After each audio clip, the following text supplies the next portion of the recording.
Chapter number first of business studies, nature and significance of management. First, meaning of management.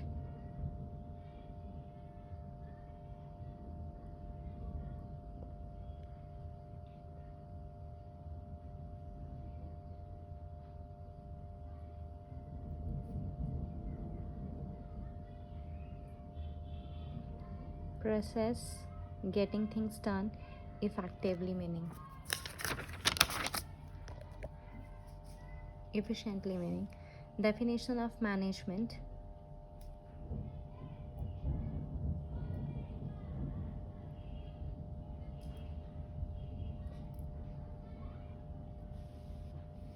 Difference between efficiency and effectiveness.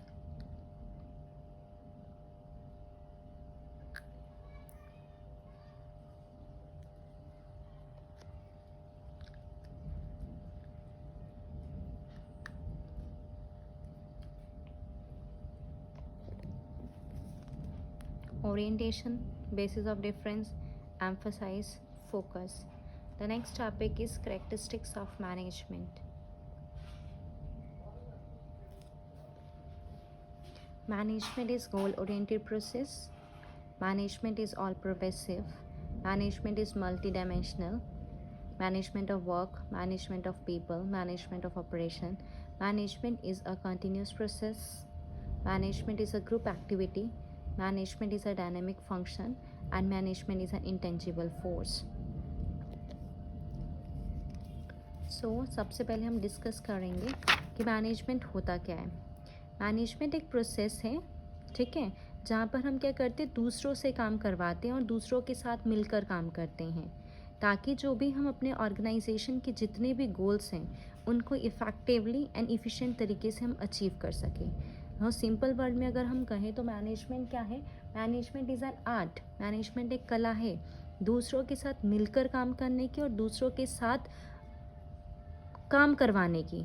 ठीक है, काम कैसे करवाना है? इफ़िशिएंटली और इफ़ेक्टिव तरीके से करवाना है, ताकि जो मेरे ऑर्गेनाइजेशनल के गोल्स हैं मैं उनको टाइम पर अचीव कर सकूं. अब इफ़िशिएंट का मतलब क्या होता है एंड इफ़ेक्टिव का मतलब क्या होता है? ठीक है, इफ़िशिएंट का मतलब क्या है, इफ़ेक्टिवली का मतलब है achieving goals effectively means. Effective का मतलब क्या है? डूइंग द राइट थिंग्स, सही काम करना. ठीक है, सही तरीके से काम करना है, सही काम को सही टाइम पर ख़त्म करना, उसे हम बोलते हैं इफ़ेक्टिवली तरीके से काम करना. इफ़िशिएंटली का मतलब होता है achieving goals efficiently means doing the work correctly with minimum possible cost. ये कहते हैं, देखो इफ़िशिएंटली का मतलब क्या है कि सही काम करना, ठीक है, सही तरीके से करना, लेकिन मेन फोकस किस पे किया जाता है? कॉस्ट पर किया जाता है. इफ़िशिएंट में क्या, इस पर मेन फोकस किया जाता है? कॉस्ट पर किया जाता है, कि मैं कम से कम कॉस्ट पर अपने गोल को अचीव कर सकूं. और इफ़ेक्टिवली का मतलब क्या होता है कि मुझे सही काम करना है, सही तरीके पर करना है और सही टाइम पर करना है. तो डिफरेंस क्या है इफ़िशिएंसी और इफ़ेक्टिवनेस में? इफ़िशिएंसी में हम किस पर मेन फोकस करते हैं? सही काम को सही तरीके से करना, सही टाइम पर कंप्लीट करना. लेकिन इफ़िशिएंटली का मतलब क्या है? जब हम सही काम कर रहे हैं लेकिन मेन पर्पस क्या हमारा? मिनिमम कॉस्ट, कम से कम कॉस्ट पर सही काम को करना. नेक्स्ट है कैरेक्टरिस्टिक्स ऑफ मैनेजमेंट. सबसे पहला है management is goal oriented process.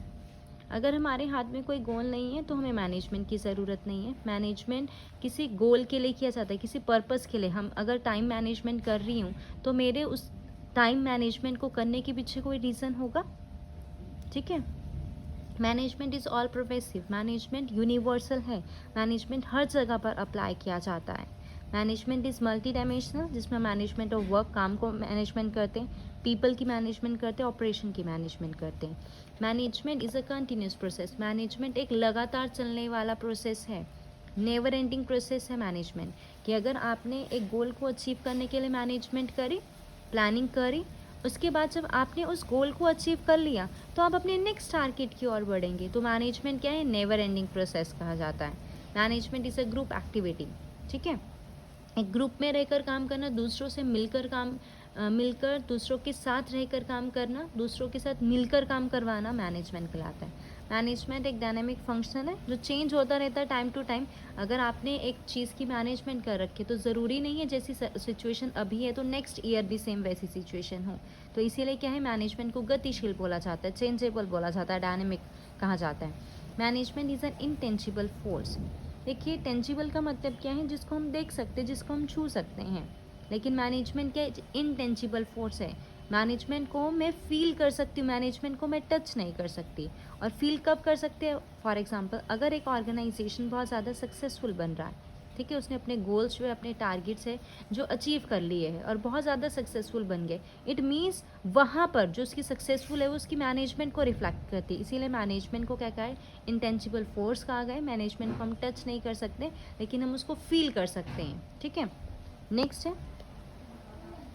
Objectives of management. 3 तरह के ऑब्जेक्टिव्स होते हैं: organisational objective, social objective and personal objective.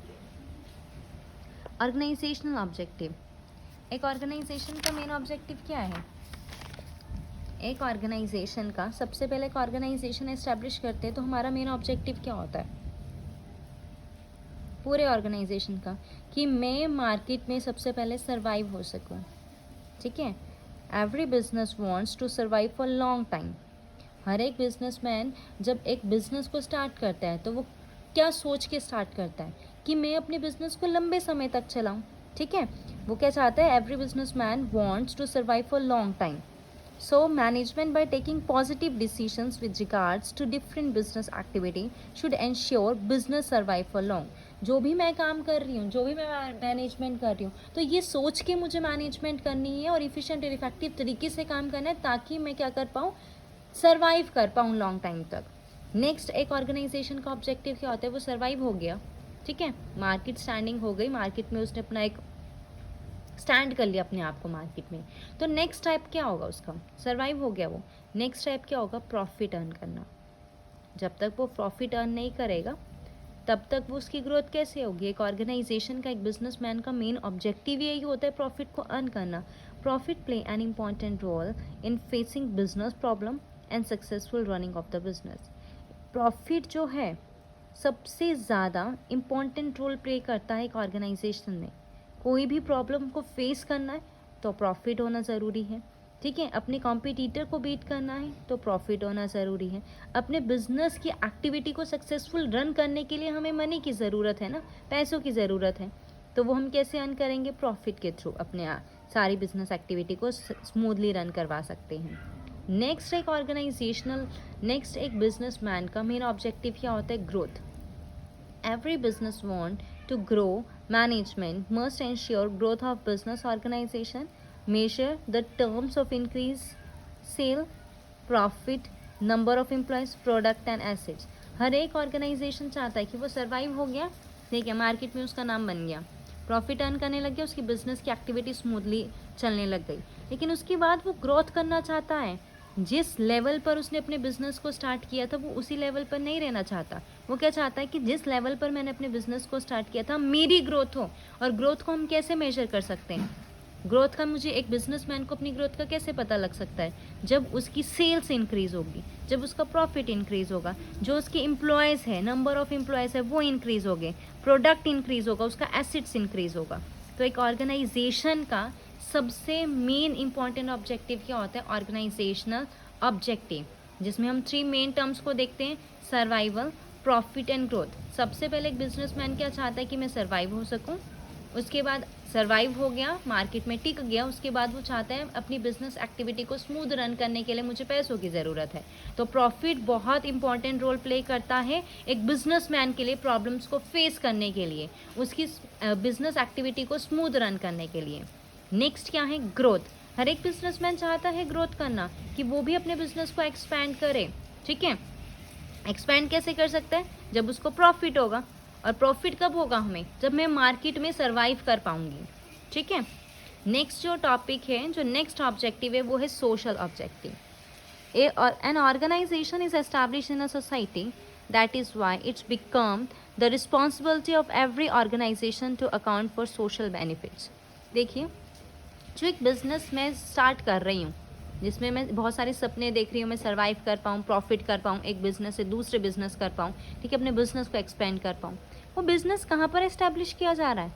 समाज में एस्टैब्लिश किया जा रहा है, ठीक है। हम इस एक बिज़नेस को कहाँ पर एस्टैब्लिश करते हैं? सोसाइटी में। मैं सोसाइटी के रिसोर्सेज को यूज़ कर रही हूँ, ठीक है, और सोसाइटी की वजह से ही मैं सर्वाइव कर पा रही हूँ, सोसाइटी की वजह से ही मेरी ग्रोथ हो रही है। तो मेरी क्या रिस्पॉन्सिबिलिटी नहीं बनती अपनी सोसाइटी के लिए? तो एक बिजनेसमैन की सोशल ऑब्जेक्टिव क्या होते हैं? गुड क्वालिटी का प्रोडक्ट प्रोवाइड करवाना अपने कस्टमर को फेयर प्राइस पे।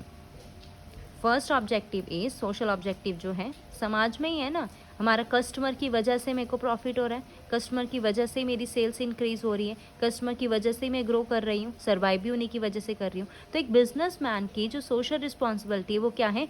Provide good quality product at fair price to customer. Customer को सही क्वालिटी का गुड प्रोवाइड करवाना रीजनेबल प्राइस पर। To save environment from getting polluted. जिस भी मैं इन्वायरमेंट में रह रही हूँ, जिस सोसाइटी में रह रही हूँ, मैं उसके इन्वायरमेंट को क्या करूँ? सेफ रखूँ, पोल्यूटेड ना करूँ। Fair dealing with supplier, dealers and competitors. जिससे मैं गुड्स को रॉ मटेरियल ले रही हूँ या मेरे जितने भी डीलर्स हैं, मेरे कॉम्पिटिटर्स हैं, मैं उनके साथ फेयरली डील करूँ, ठीक है। Honestly payments of various taxes. जो भी मेरे टैक्सेस हैं मैं उनको ऑनेस्ट तरीके से पे करूँ। क्रिएटिंग वेल्थ फॉर नेशंस के लिए वेल्थ को क्रिएट करूँ। Preserving social and ethical values. जितने भी बिजनेस एथिक्स है, ठीक है, बिजनेस एथिक्स को मैं ध्यान में रख के अपने बिजनेस को रन करूँ, ठीक है। मैं कोई ऐसी मिसलीडिंग एडवर्टीजमेंट लोगों को ना दिखाऊँ, ठीक है, जिससे लोग वो जाए, ठीक है। Next is personal and individual objective. First क्या था? Organisational objective, social objective. Next क्या है? Personal and individual objective. The third one is personal and individual. जो पर्सनल और इंडिविजुअल ऑब्जेक्टिव है राजे, वो रिलेटेड है आपके ऑर्गेनाइजेशन में जो एम्प्लॉयज़ काम कर रहे हैं उनसे रिलेटेड है, ठीक है। आपने अपने बिजनेस, अपने बारे में सोच लिया, समाज के बारे में सोच लिया, ठीक है। आप अपने बिजनेस, आपके बिजनेस में जो काम कर रहे हैं उनके लिए भी आपके कुछ ड्यूटीज़ बनती है, कुछ ऑब्जेक्टिव है, ठीक है। जो पर्सनल और इंडिविजुअल ऑब्जेक्टिव है वो किससे रिलेटेड है? आपके ऑर्गेनाइजेशन में जो काम कर रहे एम्प्लॉयज़ हैं उनसे रिलेटेड। तो फर्स्ट ऑब्जेक्टिव क्या है? Employ is an empathetic resources of company, the special attention needs to given towards its feeling. ये कहते हैं पर्सनल ऑब्जेक्टिव में कि एक ऑर्गेनाइजेशन का जो इम्पॉर्टेंट एसेट्स होता है वो उसका एम्प्लॉय है, ठीक है। अगर एक ऑर्गेनाइजेशन की जो सक्सेसफुल होती है वो किस पर डिपेंड करती है? उसके अंडर जो एम्प्लॉय काम कर रहे हैं। एक ऑर्गेनाइजेशन किसकी वजह से सक्सेसफुल बनता है? अपने ऑर्गेनाइजेशन की हार्ड वर्किंग एम्प्लॉयमेंट की वजह से बनता है, डेडिकेटेड एम्प्लॉयज़ की वजह से बनता है, इफ़िशिएंट और इफेक्टिव एम्प्लॉयज़ की वजह से बनता है, ठीक है। तो एक और बिजनेसमैन का भी रिस्पॉन्सिबिलिटी बनती है अपने एम्प्लॉयज़ के प्रति, ठीक है। बहुत ज़्यादा इंपॉर्टेंट एसेट्स है ह्यूमन रिसोर्स जो है एक ऑर्गेनाइजेशन के लिए, एक बिजनेस के लिए इंपॉर्टेंट एसेट्स है, तो हमें उनकी फीलिंग्स की कदर करनी चाहिए। Personal objectives are those objectives which emerge because individual join its to satisfy their needs. अगर मेरे ऑर्गेनाइजेशन में कोई काम कर रहा है तो उसकी कुछ पर्सनल नीड्स होगी, मुझे उस पर्सनल नीड्स को देखना है, उनको सेटिस्फाई करना है। Management should ensure that personal objective of individual are achieve properly. मुझे देखना है, मैनेजमेंट को ये इंश्योर करवाना चाहिए कि जितने भी मेरे ऑर्गेनाइजेशन में काम कर रहे हैं मैं उनकी क्या करूं? पर्सनल ऑब्जेक्टिव को भी अचीव करूं, उनकी पर्सनल ग्रोथ हो, उन्हें प्रॉपर रिम्यूनरेशन, वेजेस दूँ, ठीक है। तो गिव डिजर्विंग रिम्यूनरेशन, जितना वो डिजर्व करते हैं उनको इतने से उसके अकॉर्डिंग ही सैलरी, वेजेस मिलनी चाहिए।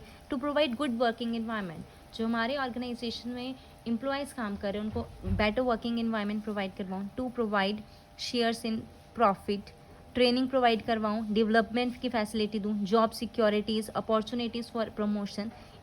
ये सारी जो ऑर्गेनाइजेशन के जो ऑब्जेक्टिव है, अगर मैं ये सारी ड्यूटीज़ करती हूँ, अपने ऑर्गेनाइजेशन में काम करने वाले एम्प्लॉयज़ को बेटर वर्किंग इन्वायरमेंट दे रही हूँ, उनको एम्प्लॉयमेंट की अपॉर्चुनिटी दे रही हूँ, उनको प्रमोशन की अपॉर्चुनिटी दे रही हूँ, या उनकी डेवलपमेंट और ट्रेनिंग पर फोकस कर रही हूँ, इट मीन्स मेरा पर्सनल ऑब्जेक्टिव भी पूरा होगा। वो कब होगा? जब अच्छी मैनेजमेंट होगी, गुड मैनेजमेंट होगी। एक ऑर्गेनाइजेशन की मैनेजमेंट कैसे रिफ्लेक्ट होती है? हमने कहा ना, मैनेजमेंट एक इंटेंजिबल फोर्स है, दिखाई नहीं देती, जिसको हम फील कर सकते हैं। फील कब कर सकते हैं? जब एक ऑर्गेनाइजेशन सक्सेसफुल बनती है। और वो सक्सेसफुल किसकी वजह से बनती है? जो आपके अंडर ह्यूमन रिसोर्स काम कर रहा है। एक ऑर्गेनाइजेशन की सक्सेसफुल किस पर डिपेंड करती है? ह्यूमन रिसोर्सेज पर डिपेंड करती है, आपके और एम्प्लॉयज़ पर डिपेंड करती है। जब आप अपने ऑर्गेनाइजेशन के एम्प्लॉयज़ को बेटर वर्किंग एनवायरनमेंट दोगे, प्रमोशन की अपॉर्चुनिटी दोगे, जॉब सिक्योरिटीज़ की फीलिंग दोगे, तो वो अपने आप अच्छे तरीके से काम, इफ़िशिएंट और इफेक्टिव तरीके से काम करेगा। जब इफ़िशिएंट और इफेक्टिव तरीके से काम कर रहे हैं, इट मीन्स आपकी ऑर्गेनाइजेशन सक्सेसफुल बनेगी। और एक ऑर्गेनाइजेशन की सक्सेसफुल किससे बनती है? उसकी गुड मैनेजमेंट से बनती है। Thank you.